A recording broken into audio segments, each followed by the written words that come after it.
En esta oportunidad vamos a presentar nuestro examen final de economía. La sección FP28 a cargo de la profesora Frida Sureta Lourdes Marjorie.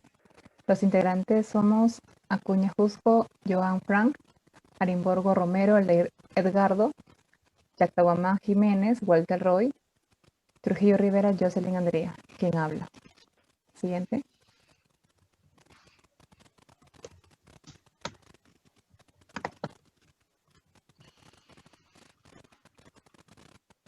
Bien, los temas que vamos a desarrollar, bueno, a cargo de mi persona está oferta y demanda variables, oferta y demanda funciones.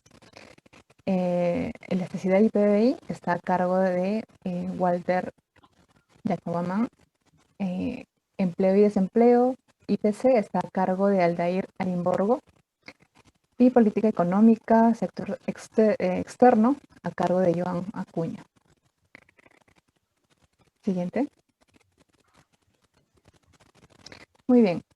En oferta y demanda de variables, aquí el entorno que estamos nosotros evaluando una situación actual, que es el coronavirus, que bueno, en este caso se sabe que desde principios de marzo se ha estado recomendando el uso frecuente del jabón para que de esa manera se pueda eliminar el virus y bueno, en este caso no sea transportado. Es decir, en este caso el jabón ha tenido una fuerte demanda, ¿no? Y bueno, también el doctor Elmer Huerta, justamente uno de los expertos, quien recomendó a principios de marzo usar el jabón para prevenir el contagio de COVID. Siguiente. Bien.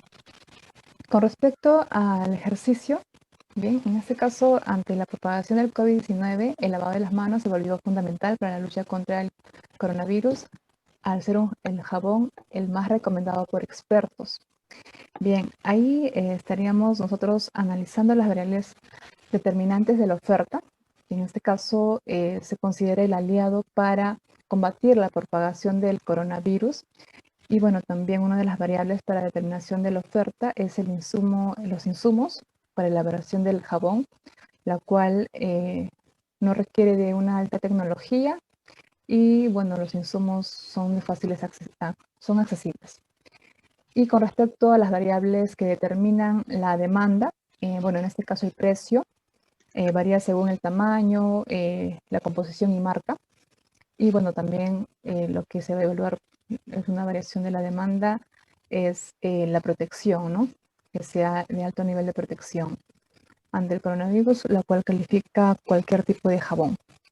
Y bueno, en el gráfico podemos apreciar que si bien la demanda incrementa, ¿no? Está incrementando, la oferta permanece constante y que la cantidad demandada también aumenta, ¿no? Se puede ver que hay un incremento hacia la mano derecha, ¿no? Está incrementando y la cantidad ofertada es constante.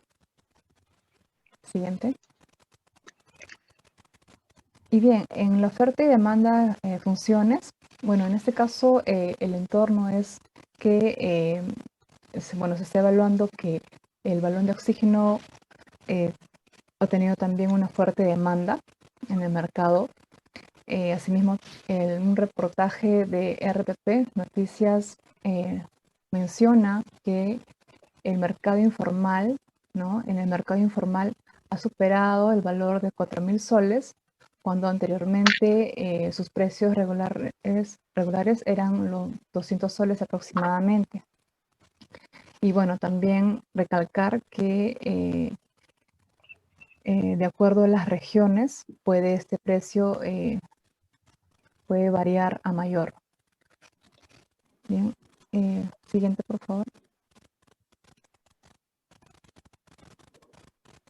Bien, con respecto al ejercicio, ¿sí? Bueno, aquí el mercado de oxígeno tiene las funciones de oferta y demanda Si el precio está en soles y las unidades en balones, se mide de la siguiente con la siguiente ecuación. Oferta 150 más 3P. En este caso, porque en la oferta se va a querer tener un mayor precio, ¿no? Y bueno, en la demanda es 300 menos 2P. En este caso, la demanda siempre va a querer tener un menor precio. Y bueno, nos solicita calcular el precio de equilibrio y también si el precio fijo de gobierno es 20 soles, calcular el precio del mercado negro.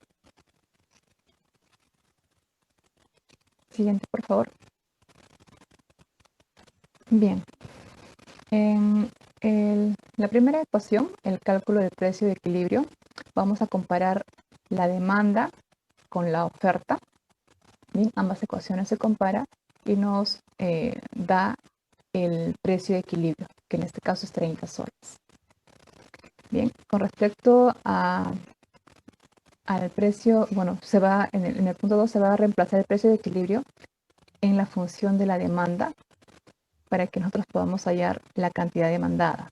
Bien, en este caso se reemplaza y nos está dando 240 unidades, ¿no?, de la cantidad demandada. Y bueno, también analizando el precio fijo, lo cual el gobierno nos está indicando de 20 soles, se reemplaza en la oferta, donde la oferta vendría a ser 210, ¿no? La cantidad demandada vendría a ser de 210 unidades con el precio de 20 soles, ¿no?, que está brindando el gobierno. Siguiente, por favor.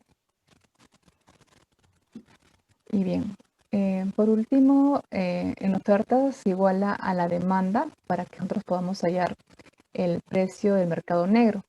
Bien, se llega a reemplazar y nos da el valor de 60 soles, donde justamente este precio de mercado negro es lo que la gente estaría dispuesta a pagar, ¿no? Podemos ver también en el gráfico cómo varía.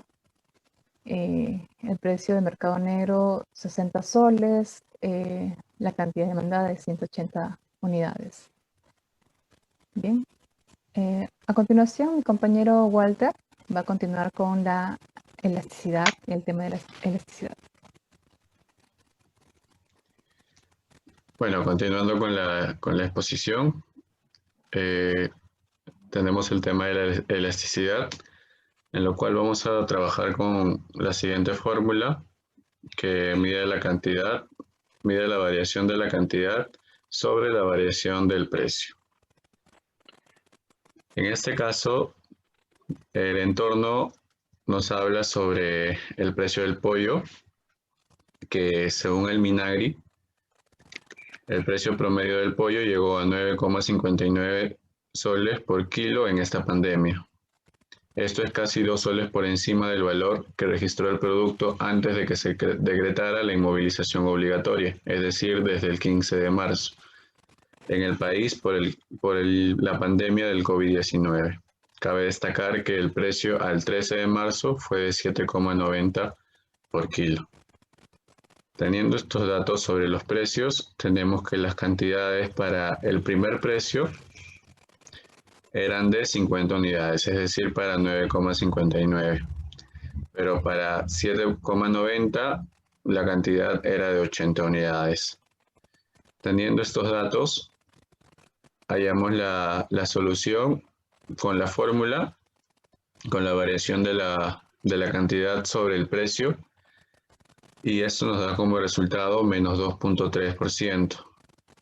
Ahora, el valor de la elasticidad siempre va a ser negativo, ya que es una disminución de la cantidad demandada, pero por valor absoluto sacamos que sería un 2,3%, que sería el último resultado, el resultado final. En conclusión, tenemos que si el precio del bien sube en 1%, su cantidad demandada disminuye en 2,3%. Una segunda conclusión sería que es un bien elástico, pues es mayor a 1. En tercer lugar, tenemos que tiene muchos sustitutos. Es una característica de la elasticidad elástica, que Los sustitutos del pollo serían la carne, el pescado, etc. Cuarta conclusión sería que al empresario no le conviene subir los precios, pues su demanda es susceptible. Para la elástica, en el caso de la elástica, su demanda es susceptible ante un aumento de precio.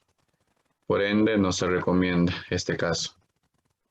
Y por último, como recomendación, es disminuir los precios para que así el empresario genere mayores ingresos. Para la cuarta variable que vamos a exponer, el Producto Bruto Interno, manejamos 4 variables, que son el deflactor del PBI, o también como es conocido como el índice de precios, el PBI real, el crecimiento y la inflación. Teniendo estas 4 fórmulas, pasamos al entorno, que como fuente tenemos los datos del Banco Mundial, que nos datan el PBI nominal, que está determinado en millones de soles, y el deflactor del PBI. Estos dos datos nos dan de los años 2016, 2017 y 2018. Para cada año tenemos el PBI nominal y el deflactor. Estos dos datos nos sirven para hallar el PBI real, que para el año 2016 sale 13.599,78. Para el 2017, 14.171,16. Para el 2018, 13.980,95. Todo esto en millones de soles. Otra variable que es importante hallar es la variación que tiene el PBI de un año a otro, es decir, su variación porcentual. ¿Cuánto cambia de un año a otro? Para hacer este tipo de operación utilizamos un año de desfase, es decir, para el 2017 tomamos el dato del PBI nominal del mismo año entre el PBI nominal de un año anterior. Se resta menos 1 y se multiplica por 100. En este caso, para el 2017 nos sale 7,96%. Para el 2018, con la misma operación, tenemos el 0,65% como variación entre el 2018 y 2017. Otra variable es la inflación. Para la inflación tomamos como datos el deflactor del PBI. Igual es con un año de desfase. Tomamos primero el deflactor del año 2017, lo dividimos entre el deflactor del año 2016, se resta menos 1 y se multiplica por 100. Nos resulta 3,61%. Para el 2018 el mismo procedimiento, 2,02%. Como última variable tenemos el crecimiento. Para el 2017, en este caso, tomamos los datos del PBI real. Ahora, para el 2017 tenemos un 4,20% y para el 2018 tenemos una recesión. ¿De cuánto? Del 1,34%. Cuando es negativo, ya se habla de recesión. Ahora, completando los datos, tenemos ya tanto el PBI nominal, el deflactor, el PBI real, la variación porcentual y el crecimiento y la inflación de cada año. Muchas gracias. Ahora le doy el pase a mi compañero Aldair. Hola, profesora Mayori, un gusto. Me llamo Aldair Imborgo y yo estoy a cargo de empleo, desempleo e IPC. Con respecto a empleo y desempleo, el contexto es que poco a poco Estados Unidos viene retomando las actividades económicas a causa de la pandemia por el COVID-19. Gradualmente los índices de desempleo bajan y los índices de empleo suben, ya que durante el momento más crítico de la pandemia se restringieron las actividades económicas con el fin de evitar la propagación de la enfermedad. Ahora recientemente el presidente de los Estados Unidos, Donald Trump, tuiteó en agosto que lo siguiente: grandes datos de empleo. El índice de desempleo cae mucho más de lo esperado. Así que el ejercicio que vamos a realizar es comprobar la veracidad del tweet comparando los datos de agosto y los datos anteriores de agosto del año 2020. Los datos que disponemos es la tasa de actividad de agosto 2020 y antes de agosto, la tasa de desempleo y cantidad de desempleados de agosto 2020 y antes de agosto, la tasa de empleo de agosto 2020 y antes de agosto, y por último, la cantidad de adecuadamente empleados y subempleados de agosto 2020 y antes de agosto. La fuente es la situación del empleo agosto 2020 de parte del US Bureau of Labor Statistics, que en otras palabras es la Oficina de Estadísticas Laborales de Estados Unidos. Siguiente diapositiva, por favor.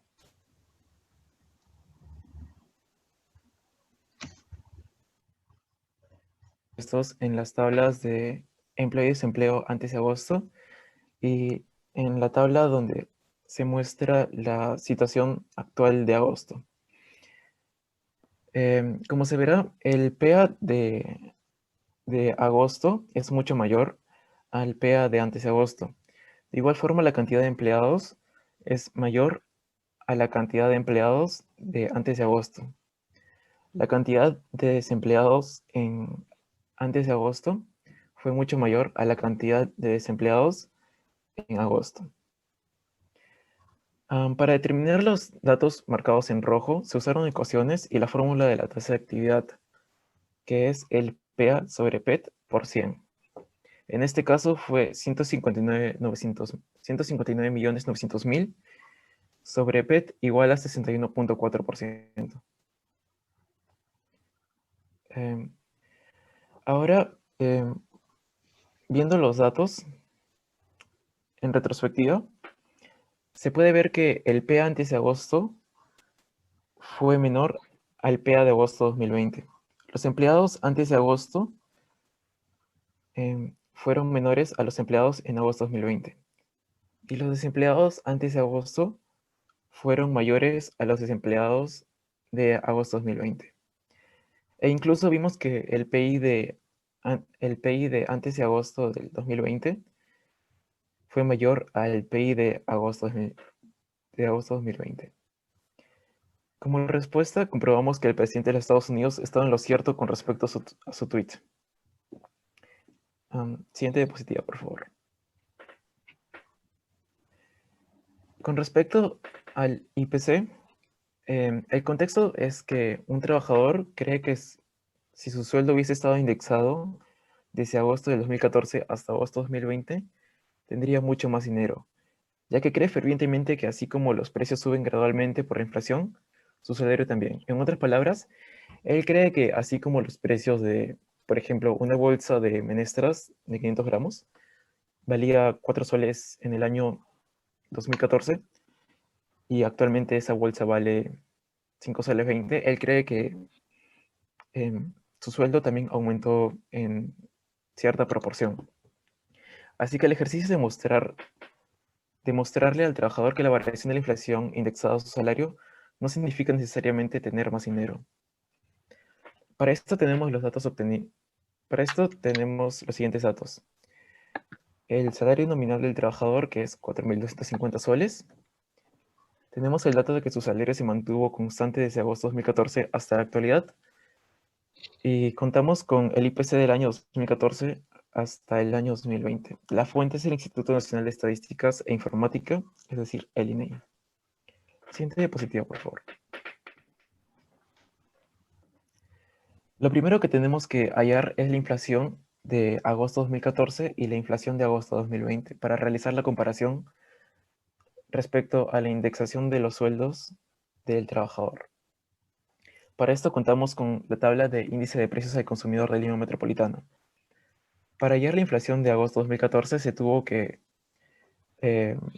dividir los IPCs de agosto sobre el IPC de julio del año 2014 menos 1 y a este resultado lo multiplicamos por 100.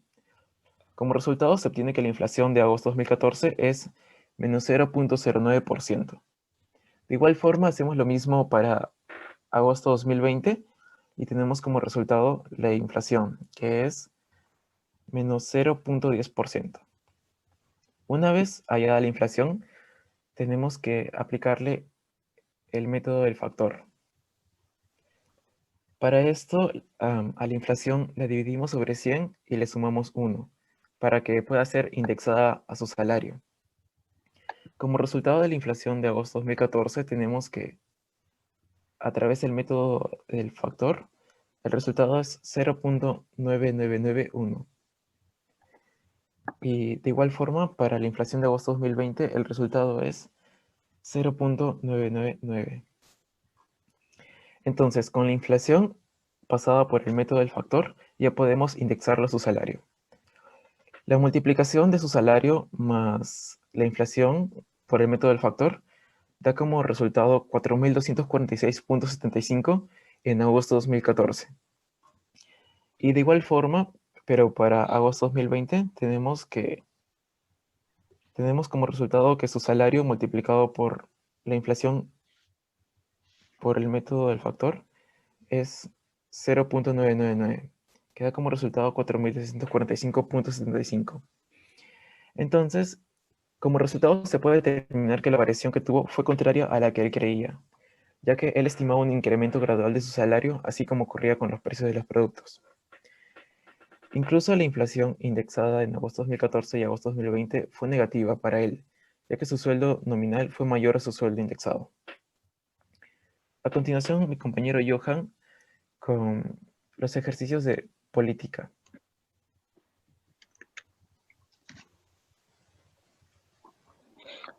Hola, ¿qué tal? Mi nombre es Johan Acuña. Continuando con la exposición, yo voy a tocar el tema de política económica. Iniciando con el contexto, el impacto de la pandemia originada por el COVID-19 es reflejado en el Perú y otros países como una de las mayores crisis económicas en las últimas décadas. El temor a un posible rebrote del virus sumerge al mundo en una preocupante inestabilidad. Además, hemos tenido hace unos días una crisis política en el Perú, recién superada debido a la moción de la censura a la ministra de Economía y Finanzas, María Antonieta Alba, y a la moción de vacancia al presidente Martín Vizcarra. Estos han golpeado aún más las fuerzas de un gobierno debilitado por la crisis y lo ha llevado a un retraso en la lucha por la recuperación de su economía. Siguiente, por favor.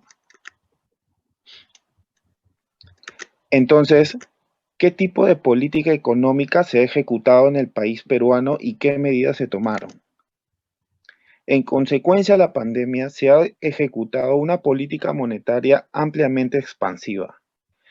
Así, algunas de las medidas que se aplicaron es la reducción de la tasa de interés a niveles históricos, de 2.25 en marzo a 0.25% en abril, y se ha mantenido hasta la fecha.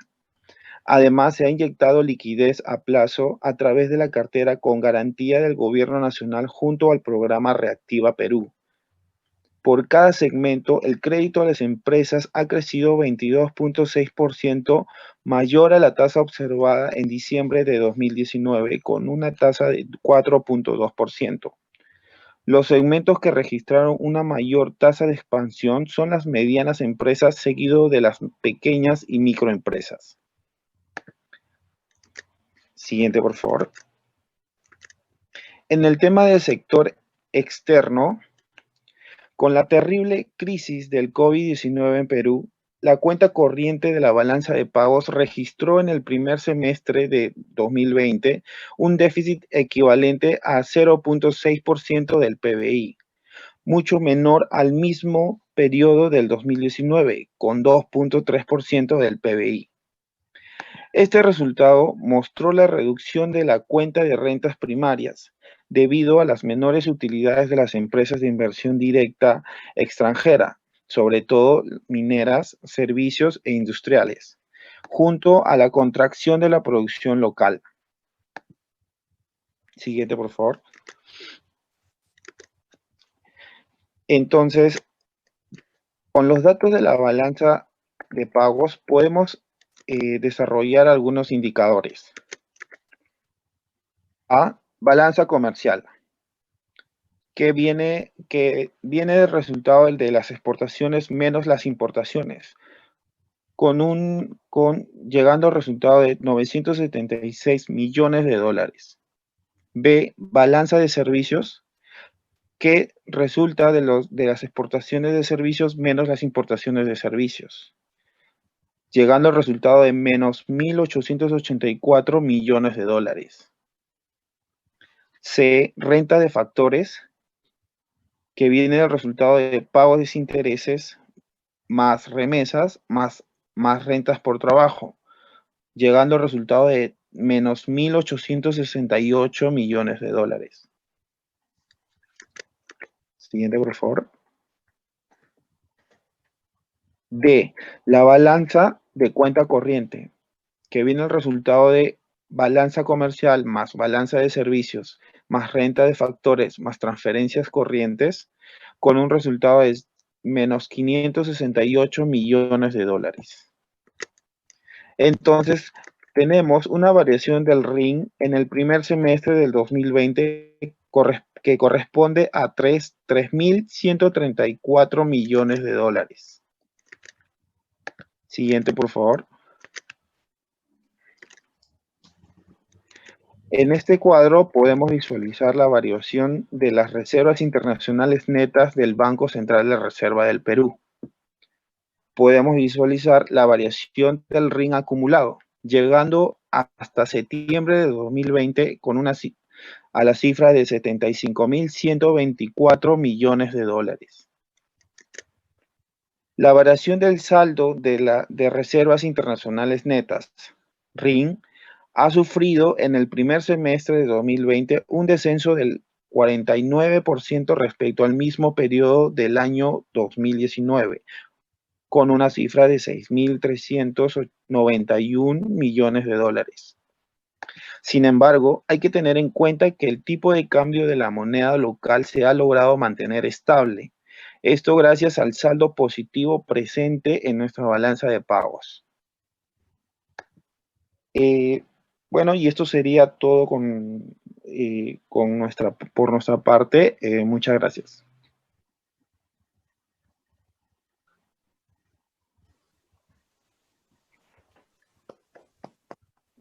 ¿Le diste ya?